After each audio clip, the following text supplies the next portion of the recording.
موتر یک شخص دزدی شد، اما فردای آن شب دزد موتر را پاک و صفا شسته دوباره در جایی که دزدی کرده بود گذاشت. صاحب موتر وقت دروازه موترش را باز کرد، چشمش به نامه افتاد که در آن نوشته بود: خیلی شرمنده ام. معذرت می‌خواهم که موتر شما را بدون اجازه گرفتم. خانمم بیمار بود. شبانگام دیگر چاره‌ای نداشتم جز این که موتر شما را بدون اجازه بردارم و خانمم را به بیمارستان ببرم. خدا را شکر مشکل برطرف شد و من صاحب فرزند شدم. حالا همه چی سر جایش است و این همه بدون موتر شما ممکن نبود.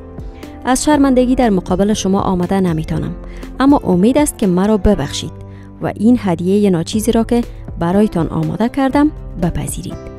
صاحب موتر صندوق را که در موتر گذاشته بود باز کرد.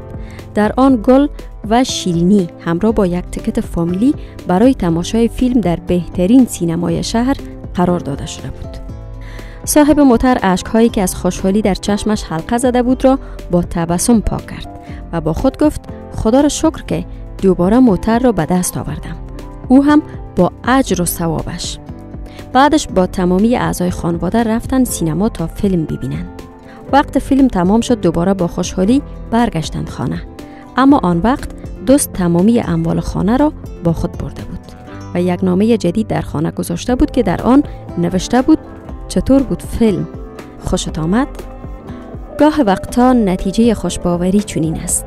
ما باید بسیار مراقب باشیم تا گول گفتار شیرین و رفتار مغرضانه دیگران را نخوریم.